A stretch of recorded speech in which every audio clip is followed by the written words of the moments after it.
Hello everybody, joining us today is Mr. Sukumaran Menon, a self-made person whose father died when he was 10, but after doing a lot of hard work, leading a lot of different companies and starting his own business, he's the man who he is today, and all because of his efforts. Hello Mr. Sukumaran. Hi. How are you? I'm good, sir. Should we start? Sure. I'd like to know where you were born and where you're from. My dad was in the railways, so it was a transferable job. Every few years we used to go. Right. So we are three brothers. I was born in a place called Tanjavur or Tanjore as it known in Tamil Nadu. Okay.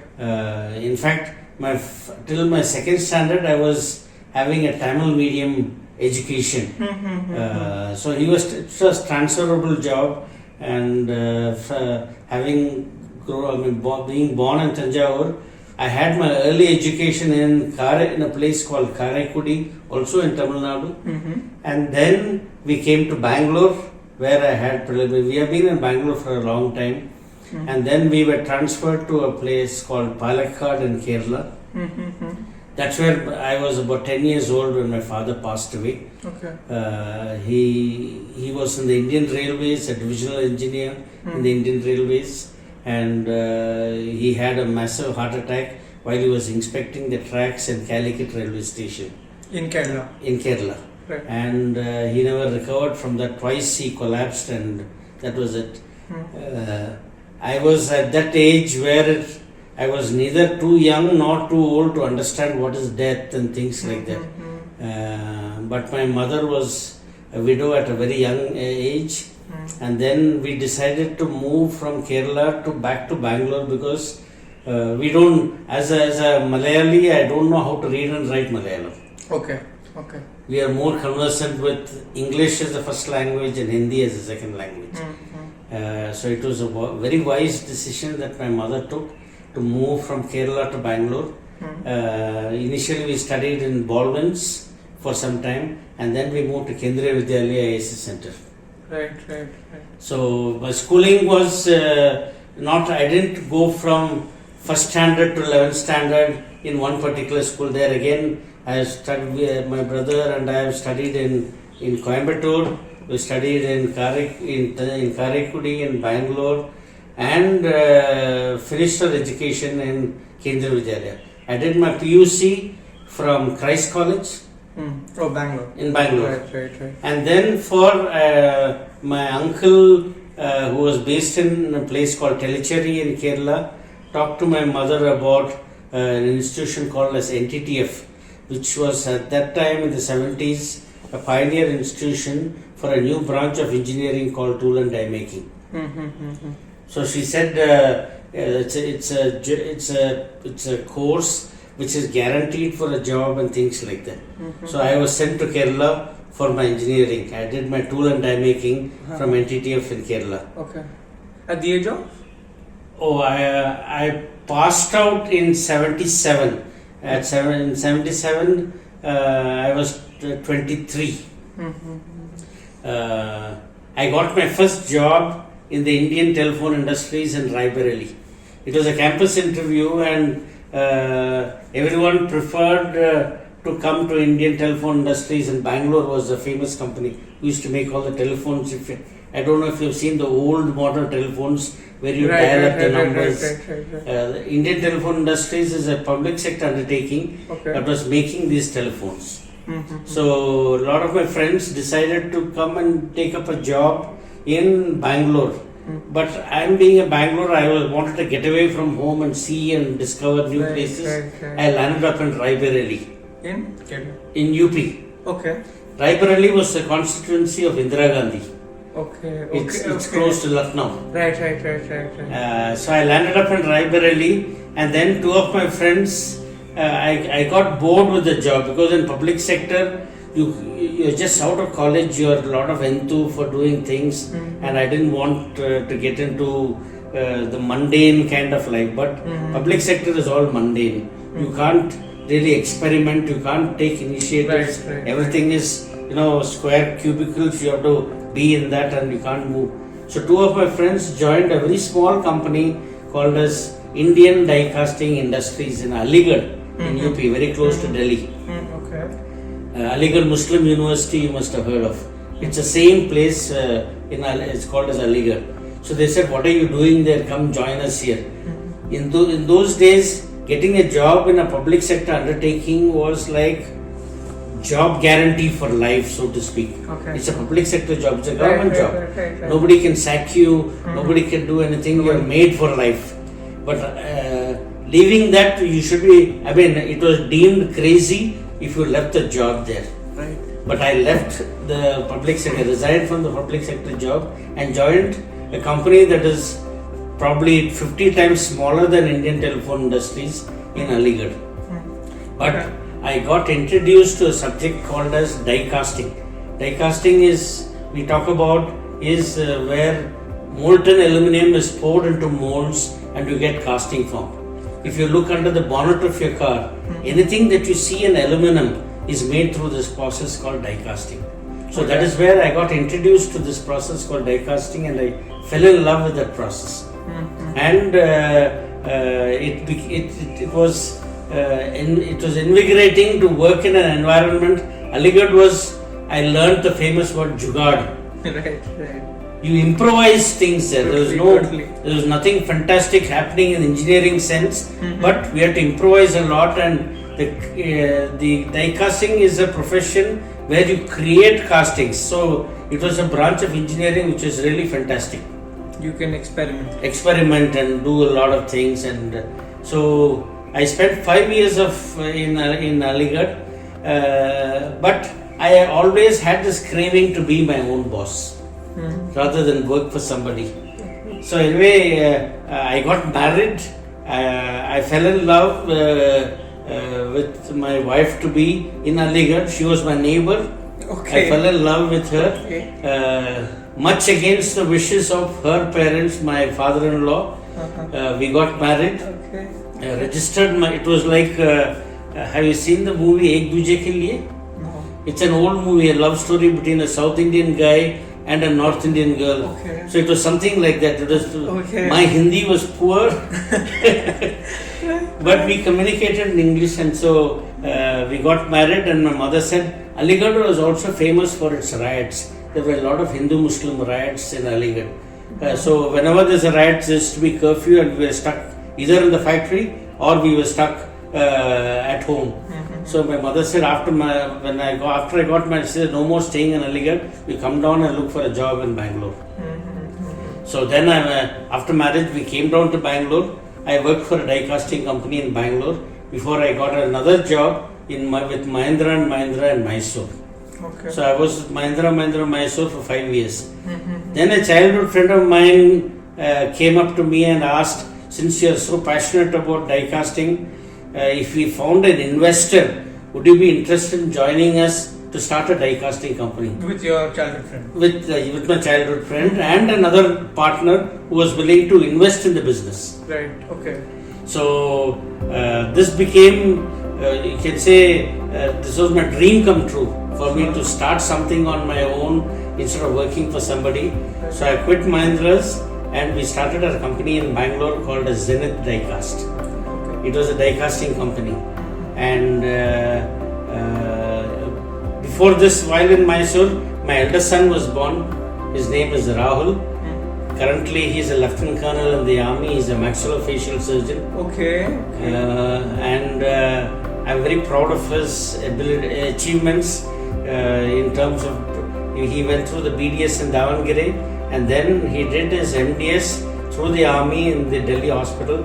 And today he is stationed in Mathura as a lieutenant colonel and a Mathura is in very close to Uttar Pradesh, very close to Delhi actually. Okay. It's a couple of hours driving distance from Delhi.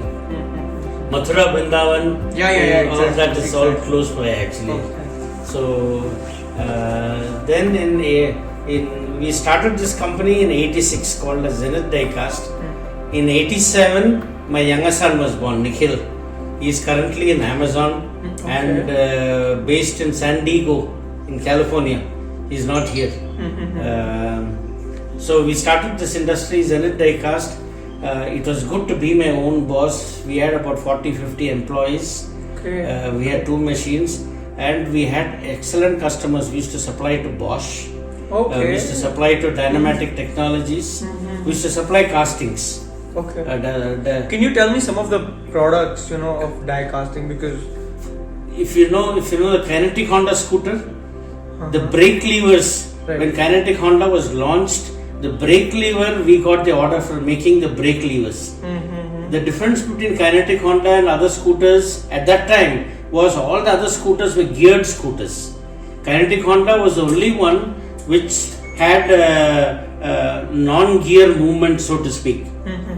And the brake levers are very important because there is no control, you can't change gear and stop. So the brake levers had to be strong. So we were found technically competent to do these brake levers, and brake levers we used to supply.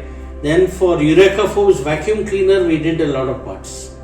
Okay, so you were making technical parts. Aluminium castings. Oh, so you're molding the aluminium Yes, into shapes. yes. Okay, got it. Molding is a phrase we use for plastics, and for metals we say die casting. It's the same process, similar sister process, but it's different.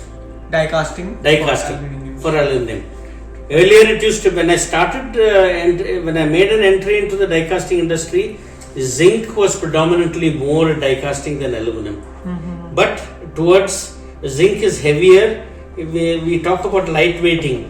So today we want to make automobiles as light as possible so that they are fuel efficient. So that's how aluminum came into the picture.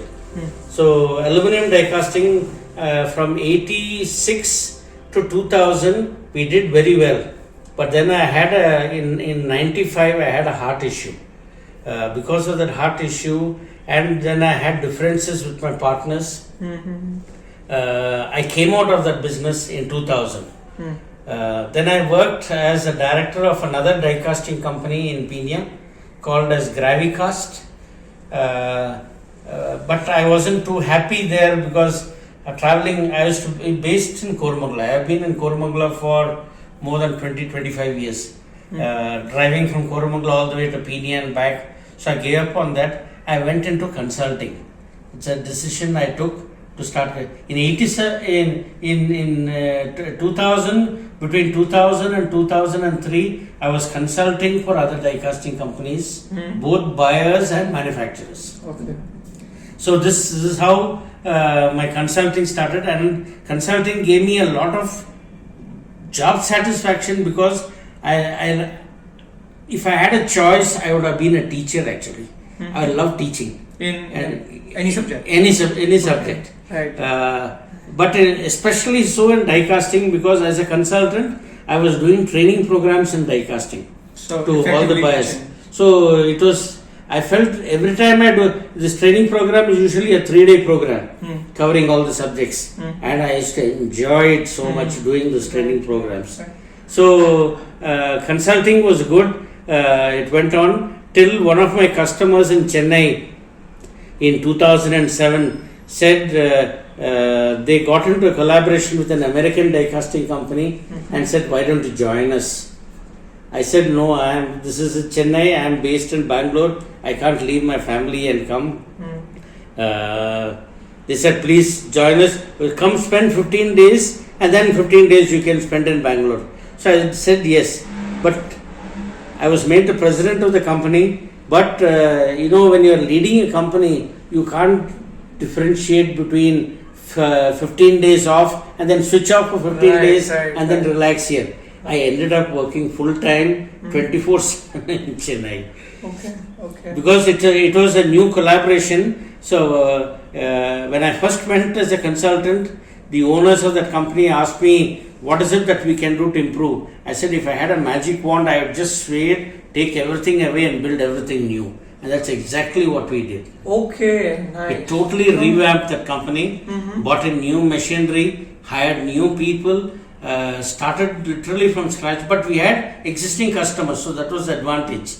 So we started with that industry, it went very well, and in 2010 I was staying alone in Chennai, my wife and was here. By the time Rahul had joined the army and Nikhil was working for Amazon, it got to a point where it became difficult to manage living alone. So in 2010, I quit this company was called as Sargam Die Casting in Chennai. I quit Sargam Die Casting and came back to Bangalore to be a consultant once again. So here again I was a consultant. I had customers right from Gurgaon to Coimbatore, traveling. So I was doing a lot of traveling.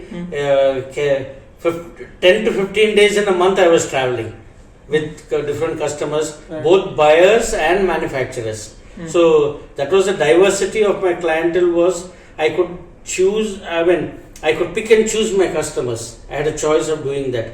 And I had chose customers who were both manufacturers, who wanted technical support in improving things in their plant, and also buyers who were not aware of, they were buyers of castings, but they didn't know too much about castings.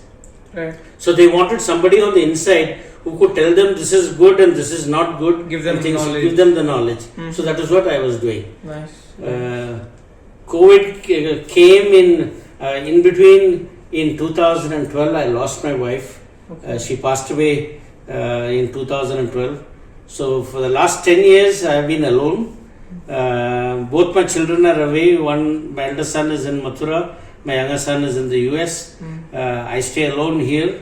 COVID brought in a restriction to travel. And I also had, I am 67, going to be 68 in August. I thought I had worked enough and slogged enough. So thanks to COVID, I retired from active work. Okay.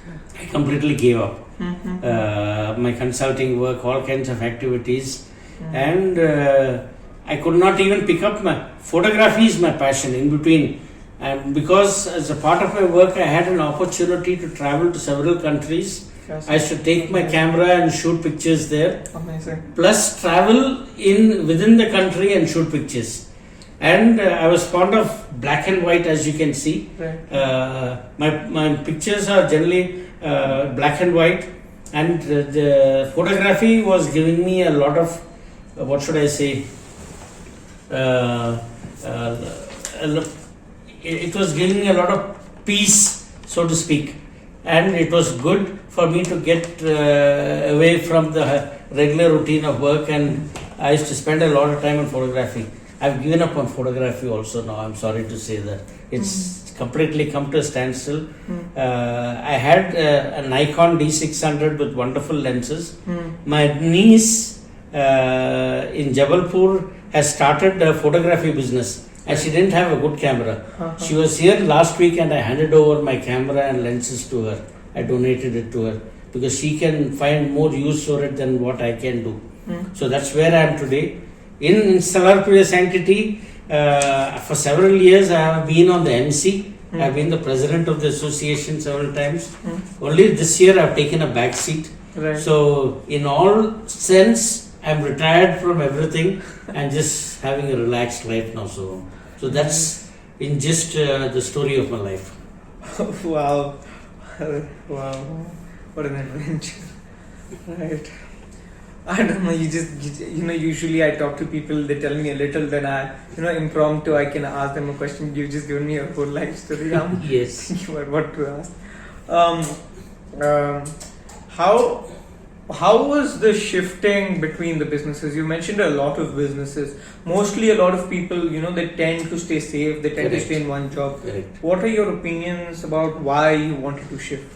There's a saying in English, a rolling stone does not gather moss, but in my case it's just the opposite. I have rolled through a lot of companies and a lot of people in my life, and I have learnt a lot in my life. Right. I think it has been a learning experience rather than a sheltered kind of that's what I'm saying. If I had continued working in Indian telephone industries, Raebareli, I would have been half the man I am. I wouldn't have seen half the things I would have done. Totally. I would have been, what should I say, a dead animal, so to speak, who was just existing to work and come back. And as they say in public sector, 2 punch and 1 lunch. You punch your card before you enter, and you punch your card before you come out, and afternoon you have your lunch. So they say 2 punch and 1 lunch. That would have been my life. So I'm glad I chose the risky option of moving from place to place. I had a diverse opportunity. I'm what should I say, a keen observer of human behavior. I was also a counselor in an organization called Vishwas in Bangalore for nearly 15 years. We counsel people in emotional distress, including adolescents. We used to have what is called as a school outreach program. We talk to adolescents. Adolescents growing up, you go through various challenges, both physical and emotional. Peer pressure is there. You want to do a lot of things. So we talk to them about that. So I was doing this counseling work. Apart from running my own industry and other things, I was also doing this counseling work for nearly 15 years. But after some time, once I was moved to Chennai, I gave up on that. I didn't do anything further after that. And can you tell me more about your passion for photography? How should I put it? I used to do watercolor painting while I was in school. I have won some awards also for my painting. But I gave up. I had a wonderful art teacher in school who encouraged me a lot. So that gave me I have the sense of, in photography, you have the eye for photography or you don't have. There is no such thing as training to be a photographer. Training is only for the technical part of it. Aperture and this and that, you can train yourself. But the eye for taking a picture is something inbuilt, inherent, you're born with that. Either you have it or you don't have it. Right. I know people with a lousy camera who have taken fantastic pictures because they have an eye for the picturization that you do is something that is very important. But I also know of, as a part of the photographic club and used to meet up, I know several people who had high-end cameras and will have all kinds of equipments but actually make lousy pictures. Right. So you must have an eye for compositions, whether you like it or not. It is inherently there in you. Either you have it or you don't have it. So I initially had a point and shoot camera. That's all I could afford. I couldn't afford very expensive camera. So I was taking pictures of point and shoot. I bought my DSLR Nikon in 2013. That is when I could afford to buy a real good camera. Right. And that opened up a vista of opportunities for me to shoot some fantastic. See, all these pictures, to magnify it big and retain the resolution, you must have a good camera. So that's the background to my camera. I am a self-made, self-taught photographer. Nobody taught me how to play with the camera and do the settings through YouTube and other things. I learned myself and I went forward in that. So in my life, having lost my father at 10, I have not had a father during schooling and college. I didn't have the fear factor. Your father is there is a fear factor in you. There's somebody there to discipline you. There's somebody there to check on you. Agreed. I didn't have. My mom is a sweetheart who didn't know how to utter an angry word. So we literally took advantage of her. So in that sense, I was just an average student because I never used to study hard. I was preoccupied with other activities. Extracurricular activities was more important for me than my academic studies. So all through, except my engineering where I really slogged, through school and PUC, I was just an average student. In PUC, I was more interested in bunking college, going to Brigade Road, spending time with my friends. There is to be a shop called as Nilgiris. I don't know if you have heard of Nilgiris. Nilgiris also have a restaurant. Okay. So for 1 rupee, you get bun butter jam. That was the price. So we used to come see a morning show, bunk college, see the morning show, have a bun butter jam for lunch, and then go back home. And my mother never knew anything about what I was doing. But yet we survived. Yet I survived, I should say. Somewhere when I joined engineering, I realized that enough of fooling around. it's time to take things seriously because I don't have a father, I don't have a godfather who will take care of me or support me. I had to slog for myself. Right through my life, that has been my basic philosophy is there is nobody to take care of you, you have to do it yourself. And that is what pushed me to be what I am. Today I have an apartment like this. Unfortunately, I'm staying alone in this apartment. I don't have anyone to share it with. But I feel that I have achieved where I am today because of all the hard work and persistence that I went through or the struggles I went through as a child. My mother really struggled to bring 3 of us up. Imagine 3 brats with no control and bringing a young widow, bringing up 3 children in that. All boys? All boys. I have an elder brother and I have a younger brother. I am the middle person. Excuse me. So that's where it is. Photography, for me, it is a carry forward from my painting days. I'm not able to do painting anymore. But photography was a kind of, what should I say, a continuation of that same process, which gave me a lot of, and for some reason, I don't know, black and white struck in me. So I used to focus. Black and white is a very stark reality. It opens your soul to what really happens to the subject that you're photographing. You don't cover it in the colors that you see or the sun. It's pure sun, light and shade is my forte. It's what it is. It is what it is. It is black and white. And if you can bring out the beauty in black and white, then you have really achieved something. That is what I personally feel. And I have been recognized by my peers in photography. I feel happy about it. I have not won any award. I have not really showcased my photography. I have made a photo book for myself of all my photographs. I had a website, now it is gone. My son, when he was in India, he was looking after that. Now after he went to the USA and he got busy, it's lapsed in time, so my website is not there anymore. But I have a photo book I have made just to preserve my photographs of all these years into a thick book with 100 odd photographs in that. The best of what I feel, I have chosen that. So that's where it is now. So these days To use terminology of youngsters, I just chill. Right. You mentioned you've been the MC, you've been the president, right? Yeah. In the MC of this department for 3 times. My dad mentioned you've been, for the longest time, you've been the part of the MC. Yeah. So it's called the managing committee. So you must be doing one second, sorry. They must be managing. So can you tell me how important is it to know how to manage people? Managing people is, how should I put it? It's a skill that you develop. By staying aloof, you don't build that soul. If you want to manage person, you get to know them. So if typically being in the MC, the chief person who work for us are our facility manager and deputy manager. These 2 people are very crucial to us.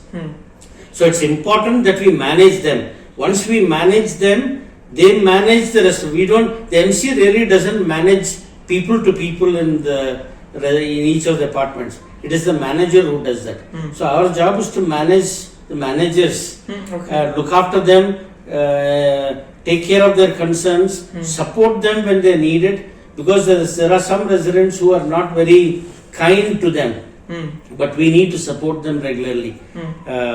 But generally speaking, managing people, a simple thing is using the person's name. If I address you as Soham every time, there is a endearment, there is a connection that is made, rather than just generally kind of talking. So using a person's name as frequently as possible brings you closer to that person. So it is important to know people's names. Unfortunately, as I get older, I am very forgetful of names. But this was something that I learned long back. Using people's names are very important. When you call them by their name, there is a connection that is instantly established. Alright. So that's the key to managing things. Otherwise, people do things on their own. People move on their own. You don't need to babysit or spoon feed them. It is just establishing a rapport building. Rapport building is very important. Even as an interviewer, it's important for you to build a rapport with interviewee, so that you get and extract more information from them that you really want. If you go very impersonally for an interview, probably you may not get as much, because not everybody is as talkative as I am. Right. You need to fish for information from Make them more comfortable so they can open up. Absolutely. Right. Okay.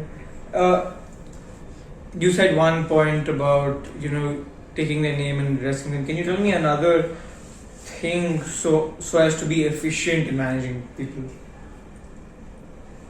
For example, I mean, you said you did counselling, you like teaching. Teaching is also basically managing and influencing people, and Yes. so is managing, influencing, so as to bring out change. So, how? I think for me the key is understanding the feeling of the other person and empathizing with them. That is very important. Whether it is your employee in the factory, whether it is your colleague at work, whether it is a stranger that you meet in the bus, if you get to, for example, you see a distressed person, Right. generally you push it out, so why is this guy acting cranky? But that person has got a story to tell. He is cranky for a particular reason. Something has upset him, something he wants to ventilate and talk about it. That is what we do in counselling actually. We allow the person, we feel that everybody has got an innate ability to rectify themselves, but they don't have somebody to listen to. And that's what I told you over the phone yesterday. Right. Elderly people primarily are lonely. They need somebody to talk to. And you must tap that aspect of an elderly person and take it from there in their sense of asking them about how they spend their time or what they do. So I am a strong believer in feelings. I think it is important to understand feelings and then empathize with them. Empathizing is putting yourself in the other person's place and trying to understand what they are going through. That is empathy, and that is an important, not only in work, but I think in life. All of us must learn to be more empathetic towards others. It helps a lot. Totally. That's good. What's your opinion on a lot of children are trying to get out of India, a lot of children are going abroad, your own son Nikhil, I believe? Nikhil. A lot of children are going to America, they're going to foreign places. What do you think? What do you think about not staying in India, going abroad? I have two opinions actually. If you are going abroad just to get away from India, I don't agree. Okay. Right. But if you're going abroad for better opportunities, I would support that 100%. For example, I am still an old-fashioned guy in that sense. From our batch of engineering, we were 23 people. We are just 3 of us in India. 20 people are abroad. I had opportunities to go abroad, but I never went. I somehow felt that in India, you move around with the kind of respect that you have. You will always be a second-class citizen when you are out of the country. Correct. You will, whether it is the US, whether it is UK, whether it is anywhere in Europe, you can never take the country for granted like you take India for granted if you are in India. And that has been my thinking. But if there are opportunities, for example, Nikhil had several opportunities for growth in his organization when they sent him to the USA.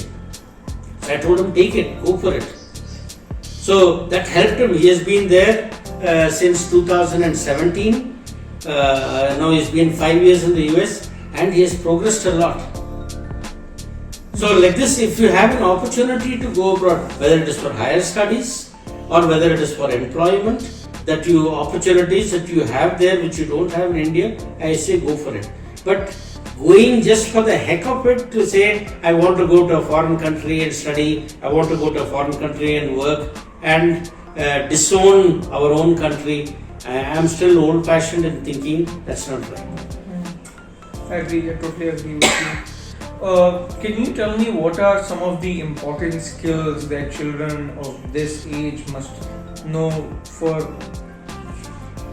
leading a better life so that they can get everything out of what is there to be? I think discipline is the first thing that I am a strong believer in discipline in anything that you do, whether as a student, whether as a husband, whether as a father, whether as an employee, as an employer. That discipline, personal discipline is important.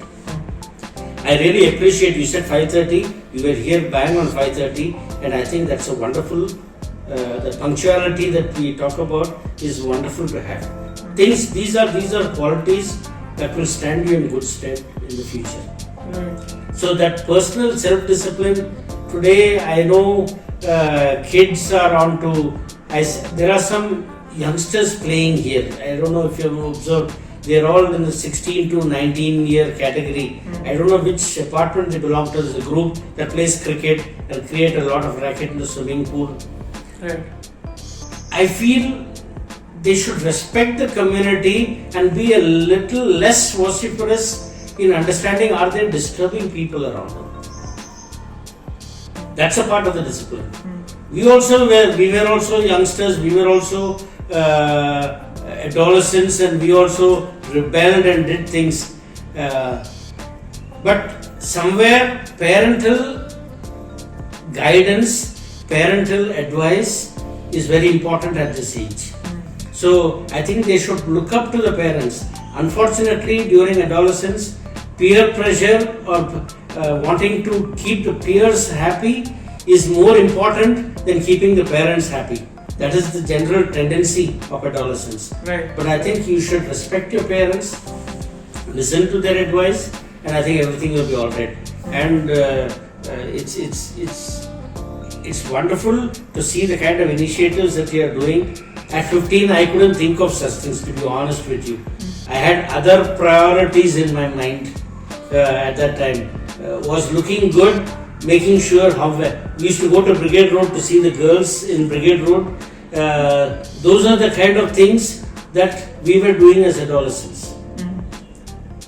But for you to get into this, taking the advice of senior citizens and learning a few things from them is a wonderful, wonderful initiative, and I congratulate you. Thank you so much.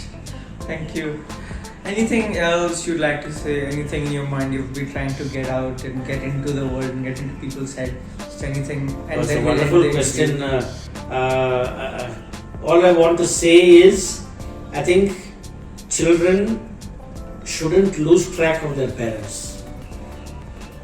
Parents will always, my elder son will be 40 soon, Rahul.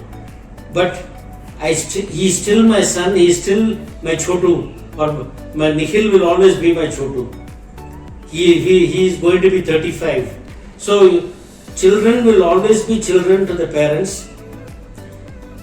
Just like we had patience when you were children and you need to hold on to our hands to walk and do things.